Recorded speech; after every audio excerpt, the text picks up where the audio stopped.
সঠিকভাবে কিন্তু নিতে হবে। কতটা অবধি নিতে হবে? শেষ থেকে জাস্ট 1 ইঞ্চি উপরের দিকে থাকবে, শেষ থেকে জাস্ট 1 ইঞ্চি উপরের দিকে। তাহলে শেষটা আমার কোথায় হচ্ছে? এখানটায়।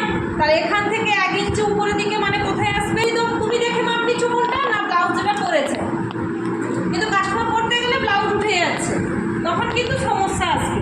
তো রেডিমেড অনেকে কিন্তু ব্লাউজ পরে দেখবে ছোট, অনেকটাই ছোট, ফুটটা টাইট করে দিচ্ছে, অনেক সময় ফুটটা ঢিলা হচ্ছে, ফুটটা টাইট করে দিলে কি হচ্ছে? ব্লাউজটা উপরের দিকে উঠে যাচ্ছে। ব্লাউজের কিন্তু এই জিনিসগুলো কিন্তু সব থেকে আগে ঠিকঠাক করে জানতে হবে যে ব্লাউজের লেন্থটা আমরা কীভাবে নিই। মিনিমাম ধরে এদের হাইট আছে, তো মিনিমাম এদের হাইট আছে মানে 14 নিতে হবে।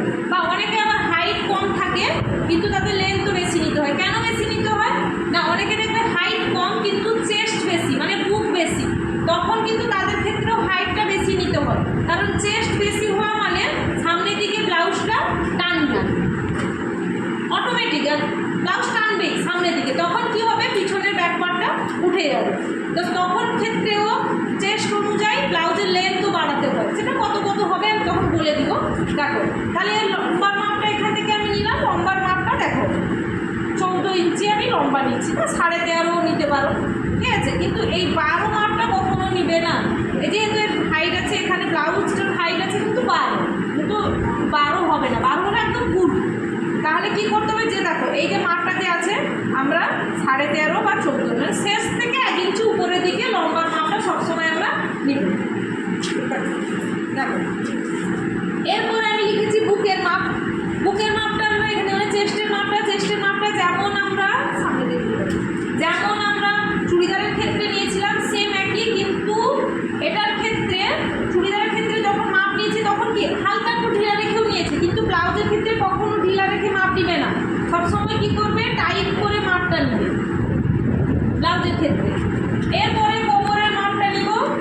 দেখো কোমরের মাপটা কোথায় নিব? যেখানটায় আমরা লম্বার মাপটা নিয়েছি, যতটা অবধি নিয়েছি সেইখানেই কিন্তু আমরা কোমরের মাপটা নিব। দেখো এইভাবে কিন্তু টাইট করে সবসময় কোমরের মাপও টাইট করে, একটু ঢিলা রাখা যাবে না।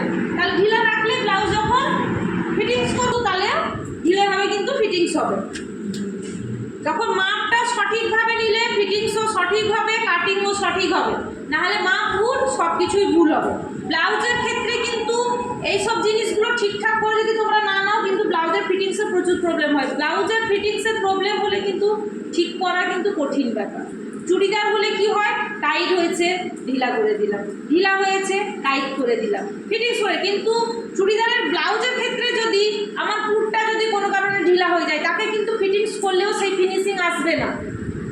প্রথম যে ফিনিশিংটা সেটা কিন্তু সেই ফিনিশিং আসবে না। বা আমার এইখানটা এই জায়গাগুলো ঢিলা হয়ে গেছে, বা বুকের পয়েন্টের জায়গাগুলো ঢিলা হয়ে গেছে, তখন ফিটিংসের করে কিন্তু ঠিক করতে পারবো, ঠিক করতে পারবো। তাহলে আমাকে টোটাল পার্টটা আবার খুলতে হবে, তাহলে আমার নিজেরই খাটনিটা বাড়বে। তো সেজন্য সঠিকভাবে মাপ নিবে এবং ড্রয়িংও সঠিকভাবে করবে, ফিটিংসটাও করার সময় সঠিকভাবে যেন ফিটিংসটা হয় সেটাও করতে হবে। এবার ব্লাউজের ফিটিংস কীভাবে হয় সেটাও আমি দেখাবো, তখন কাটিং করে যখন তোমাদের ফিটিংস হবে তখন দেখো। এরপরে ফুটের মাপটা নেব, পিছনে দিকটা শুরু। এরপরে ফুটের মাপটা যেমন চুড়িদারের ক্ষেত্রে ফুটের মাপ নিচ্ছিলাম, প্রত্যেকটা ড্রেসের ক্ষেত্রে নিয়েছি, সেইভাবে ফুটের মাপটা নিব। আমি বলেছিলাম হাতের এই জয়েন্ট থেকে স্টার্ট হবে আর এই জয়েন্টের কাছে শেষ হবে ফুটের মাপটা, হয়েছে। এবারে হাতের লেন্থের মাপটা যে যেমনভাবে নিবে সেভাবে হাতের লেন্থের মাপটা নিতে পারে। হাতের লেন্থের মাপটা ধরো গ্লাস হাতা হলে গ্লাস হাতা, 3/4 হলে 3/4 হাতা, আর ছোটো হাতা হলে ছোটো হাতা, যেমন সেটা আমি চুড়িদারের ক্ষেত্রে দেখিয়েছি, সেটা তো সবাই তোমরা জানো। ব্যাস এবারে পিছনে গলার ডিপটা, পিছনটা ঘুরে দেখো, পিছনে গলার ডিপ নাকি পিছনের ডিপটা কীভাবে নিবে? এখান থেকেই যেখান থেকে লেন্থটা স্টার্ট করেছিলাম ফুট গলা থেকে, সেখান থেকেই পিছনের ডিপটা যে যেমনভাবে নিবে, যার যতটা থাকবে। ধরো এর এতটা যদি বলে যে আমি এতটাই আমার যেমন আছে সেভাবেই থাকবে, তাহলে কত আছে? 9 আছে। তো যদি বলে না আমার আরেকটু ডিপ থাকবে, তখন এইভাবে আসতে হবে, 10, 11, যার যেমন থাকবে সেভাবে ডিপটা নিতে হবে। আচ্ছা ব্যাস, তাহলে মাপ নেওয়াটা সবাই বুঝতে পারলে। লেন্থের মাপটা কি